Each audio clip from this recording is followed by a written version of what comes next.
Acá me voy a apoyar en el texto de mi querida Hilda Marchiori. La criminología tiene distintas etapas históricas que se han dado a lo largo del tiempo.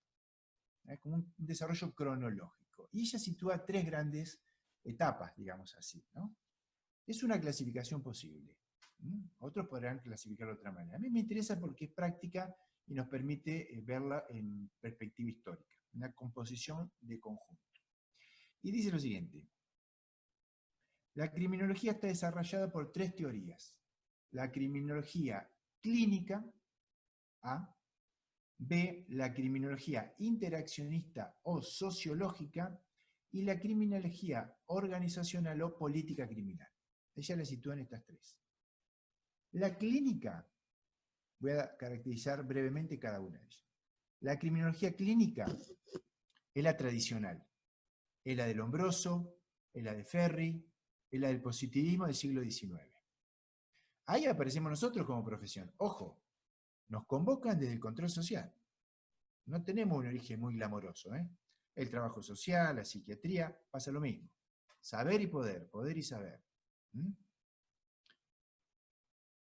Como decía acá el compañero que traía Foucault, la emergencia de un saber, de un dispositivo nuevo, responde a una urgencia del poder, del momento. La urgencia era: ¿qué hacemos con esto que transgrede?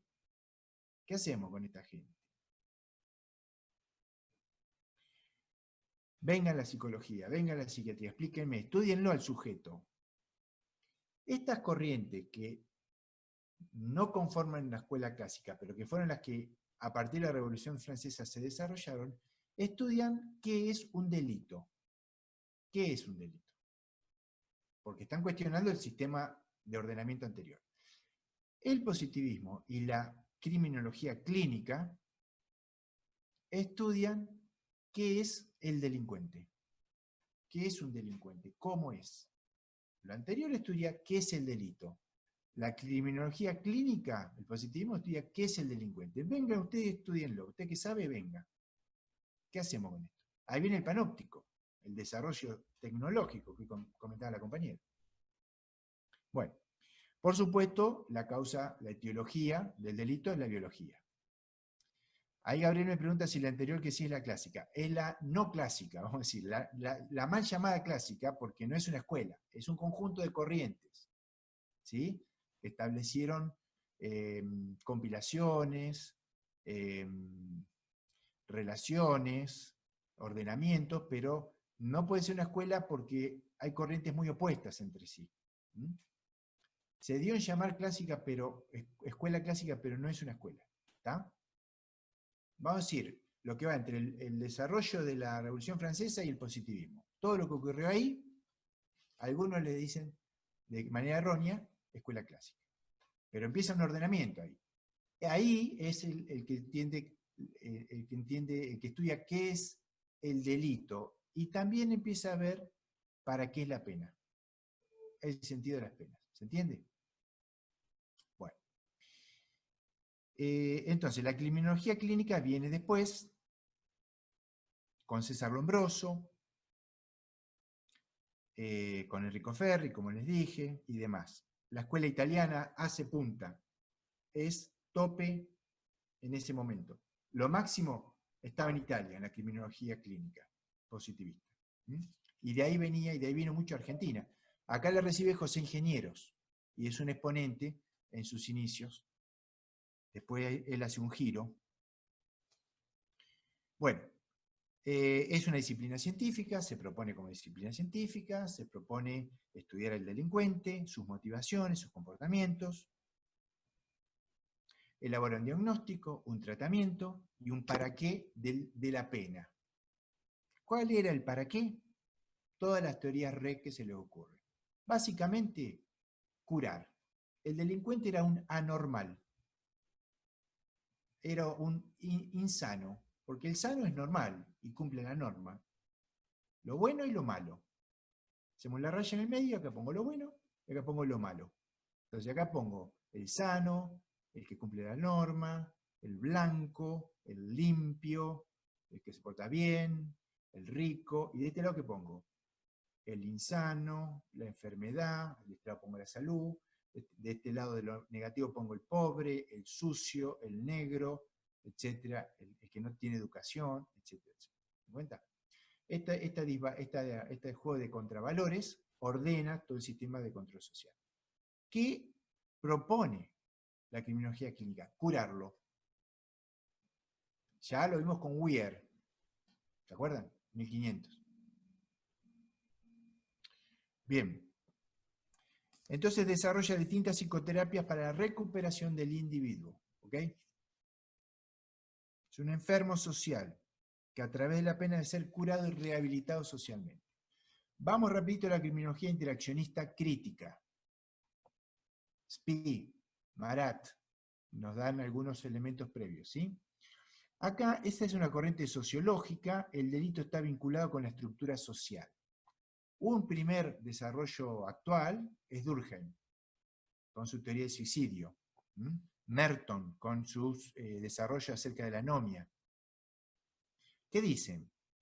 Que las estructuras sociales ejercen presión sobre el individuo para la transgresión, para cometer un delito, porque le mete presión con exigencias de realizaciones, de dominios, ¿no? de tener cosas, pero no poder, no darle las condiciones para tenerlas. Entonces le pone un deber ser inalcanzable y condiciones de posibilidad muy mínimas. Muchos saltan la norma para tener y cumplir ese deber de ser, el tener, diríamos hoy. Bueno, básicamente es eso. El delincuente entonces es normal, es parte de la sociedad, porque la estructura social genera esto, produce. Se lo llama también interaccionista porque es la interacción social la que genera la transgresión, o la que empuja a ciertos sujetos a la transgresión. Denuncia el proceso de etiquetamiento que provocan la sociedad. Así, vos sos pobre, vos sos chorro, vos sos de la villa, no tenés derecho, sos una porquería de tipo. Lo que traen acá es la teoría del etiquetamiento o labeling, que dice más o menos lo siguiente.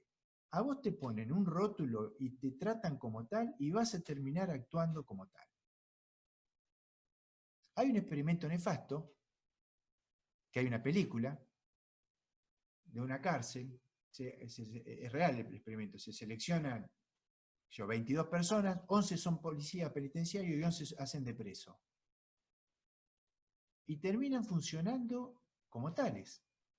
Hubo que pararlo porque ya se fue de las manos y se cometieron transgresiones éticas, se dicen que hubo un homicidio, por represión, bueno, no estoy seguro que haya sido así, pero sí que había violentamientos y torturas y golpes. Bueno, entonces, terminamos funcionando en el lugar que nos ponen muchas veces. Esto es fundamental, esto es fundamental. Analícenlo. Acá Gabriel nos dice, la experiencia Zimbardo. Yo no recuerdo exactamente el nombre, ahora se me escapó, pero lo tengo, lo he visto. Claro, dice Florencia, el etiquetamiento da lugar a los procesos de criminalización y de ahí surge la delincuencia, porque las normas también dependen de los grupos de poder. Tal cual, básicamente esto es lo que postula esta corriente crítica.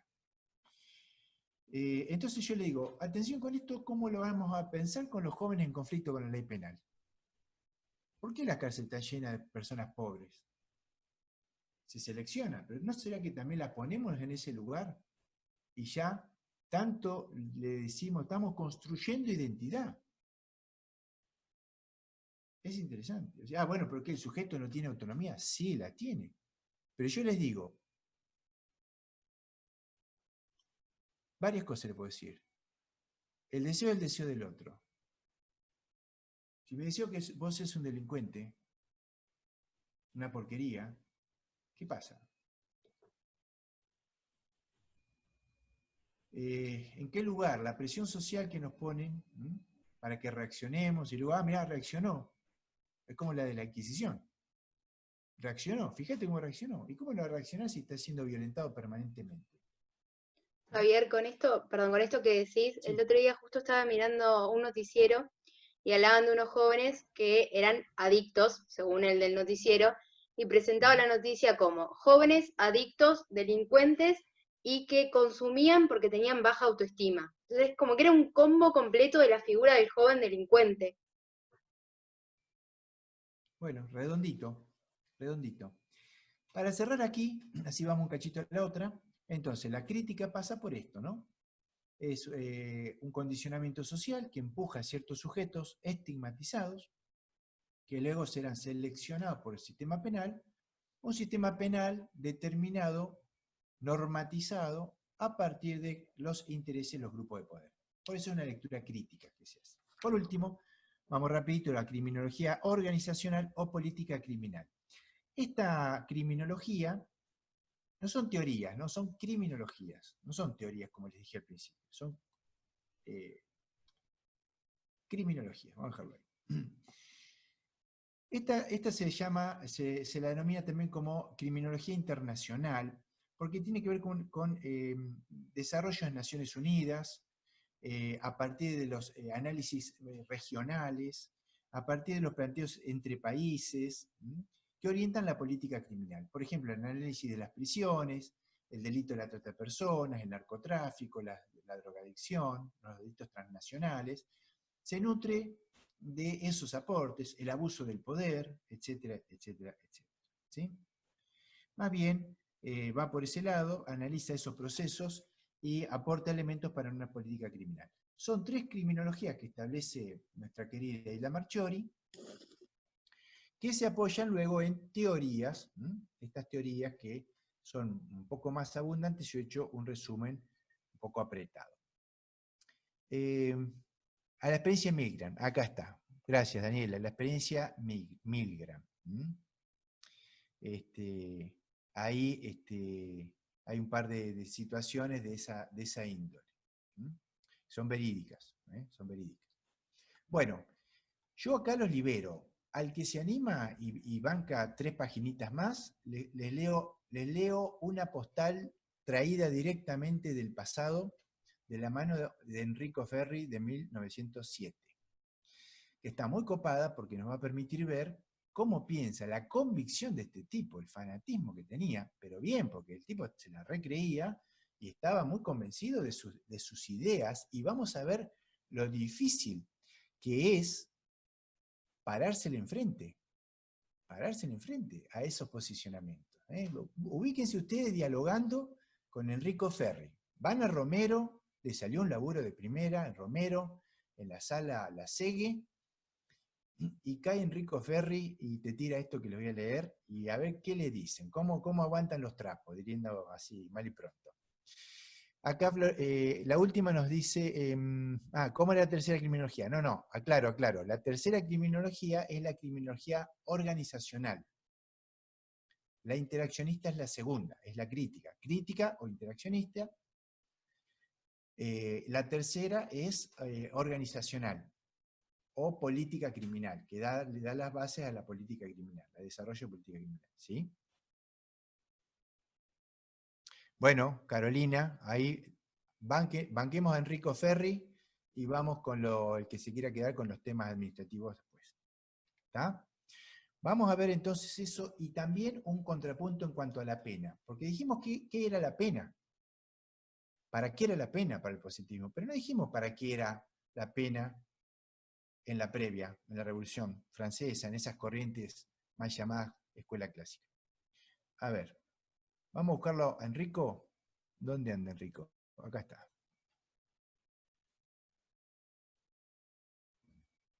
A ver si viene Enrico. Acá está Enrico, mire. Enrico Ferri, Roma, 30 de octubre de 1907. Bueno, vamos para arriba. Son 3 hojitas cortititas que ya les voy leyendo. Pero caramba. Bueno, este es el prefacio. Vamos a leerlo. Esto lo dice Enrico, ¿no? Dice, la segunda edición española de la sociología criminal, la primera fue en 1887, más de 25 años, ¿no? O sea, en 1887 se sentaban estas bases. Y antes también, pero esto es lo de él. La segunda edición española de la sociología criminal es para mí causa de viva y sincera satisfacción, no tanto por amor propio personal, halagado por semejante acogida del gran público de lengua española, cuanto y sobre todo porque viene a confirmar aquel trabajo de germinación científica que es una de las fases inevitables de toda nueva doctrina. Vayamos viendo el lenguaje. Germinación científica. Metáfora de la naturaleza y de la ciencia. César Beccaria, que con su pequeño y maravilloso libro de los delitos y de las penas, había suscitado la víspera de la Revolución Francesa un tan grande y clamoroso entusiasmo, igual entre los enciclopedistas que entre los príncipes reinantes en España, en Austria y en Rusia. Murió pocos años después en medio de la indiferencia pública, casi olvidado. Paremos acá. César Beccaria, uno de los primeros teóricos, pero que es en el momento de la Revolución Francesa. ¿Qué es delito? ¿Qué es la pena? ¿Para qué lo uno? ¿Para qué lo otro? ¿Qué hacemos con esto? Son los grandes debates del momento. ¿Sí? Casi 100 años antes. Él reconoce todo ese aporte que tuvo y cómo marcó camino. Pero murió en medio del olvido, dice él. Pero la idea de sus premisas tenía en sí misma la fuerza incoercible de la verdad humana, y por esto, después de 30 a 40 años de aparente olvido, alcanzó el triunfo completo, y todas las legislaciones penales de los pueblos cultos se inspiraron en ella.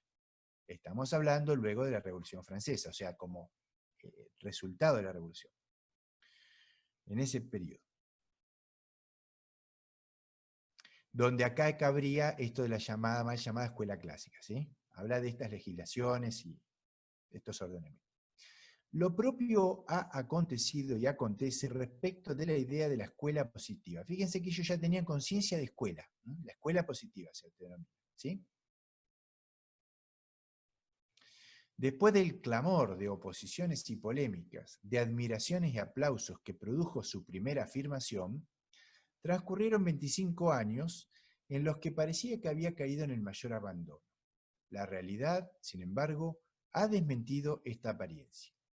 Toda nueva doctrina, después de la primera fase de la afirmación más o menos tumultuosa, cruza por otra fase de germinación, como el grano que depositado en el seno de la madre tierra debe pasar un periodo de embrión antes de mostrarse como hierba y como espiga.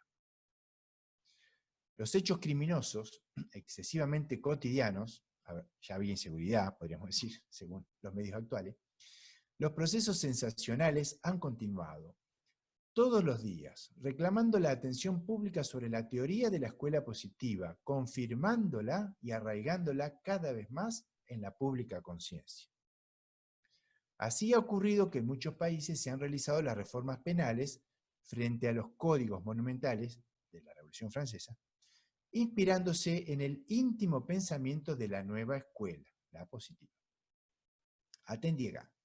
Los manicomios criminales, las condenas condicionales, los tribunales especiales para los menores, etc., son la prueba de esta difusión progresiva de la nueva doctrina en el campo de la realidad penal. O sea, manicomios criminales, resultado del positivismo concreto.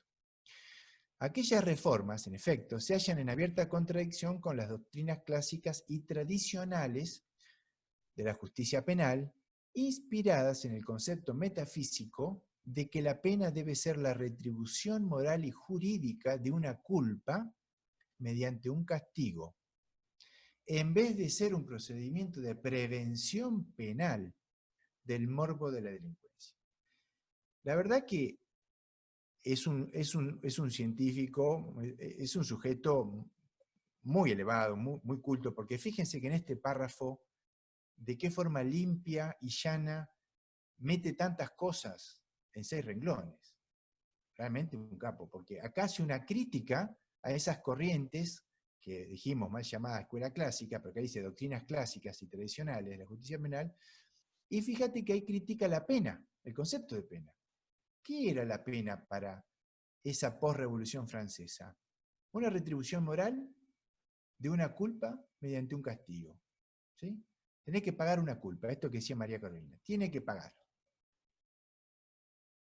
Y él dice, bueno, ese es medio absurdo, un concepto metafísico, nada peor para la ciencia del momento que la metafísica. Es como hablar de las brujas, no tiene asidero. le tira todo el aparato y el andamiaje de la ciencia al periodo anterior. Esto es metafísico, es el insulto más sutil y a su vez más grave que se le puede decir a algo, ¿no? En ese contexto. ¿Y qué dice? En realidad la pena tiene que ser para prevenir el delito. Y acá se está presentando el concepto de pena que tiene el positivismo. La pena para la prevención del delito. Por último, esta es la última hojita. Dice, de otra parte, las continuas traducciones extranjeras y las repetidas ediciones de las principales obras de la escuela criminal positiva vienen a confirmar este trabajo de germinación científica, dale con la germinación, el cual será seguido ciertamente del triunfo franco y completo de las nuevas ideas. España cuenta un conjunto valioso de propagandistas de la escuela positiva que han aportado el tributo de ideas originales y de integraciones científicas. Lo mismo puede decirse de la América Latina. Con grande y sincera satisfacción veo ahora, por ello, esta segunda edición española de mi libro, que en estos días acaba de ser también publicado, vertido al ruso. La convicción profunda de la verdad de nuestras ideas da la seguridad serena e inmutable de su inequívoco triunfo. Mas la consideración de su progreso demostrado por signos exteriores no puede menos de confirmar y reforzar nuestra fe en el programa de toda nuestra vida, que es procurar con la ciencia la existencia mejor de la humanidad. Toda una proclama de la escuela positivista, diríamos nosotros, y de la ciencia versus la metafísica y los desarrollos anteriores. Además vemos acá que está entonces traducido al español por segunda vez y al ruso, lo cual va marcando el impacto de la escuela positivista y de esos desarrollos, que recordemos son italianos en ese momento. O sea, son la vanguardia europea y mundial, en ese sentido. Por lo menos mundial no, occidental, diríamos. ¿Sí? Occidental. Bueno, hasta acá, entonces, esta nota traída del puño de la pluma, mejor dicho, de Enrico Ferri, donde se puede analizar el valor de la ciencia para el momento, el lenguaje, la metáfora que se utilizan, la profunda convicción en este arrollador despliegue de la escuela positiva. Por eso le decía yo a ustedes, bueno, imagínense que cae Enrico a la guardia de la sala en la que están ustedes trabajando, en el hospital o en un centro de día, y ustedes se plantan desde el humanismo. ¿Y cómo discutimos entonces con estos referentes y con esas referencias? Tenemos que tener argumentos, conceptos bien definidos. Por eso yo les voy a pedir en las evaluaciones precisión conceptual y que se argumente. Y acá es donde ensayamos los argumentos. Por eso yo los invito a participar, a arriesgar, a decir, para ir viendo cómo construimos nuestro andamiaje desde otra mirada, tan sólida o mejor, podríamos decir, que la del positivismo.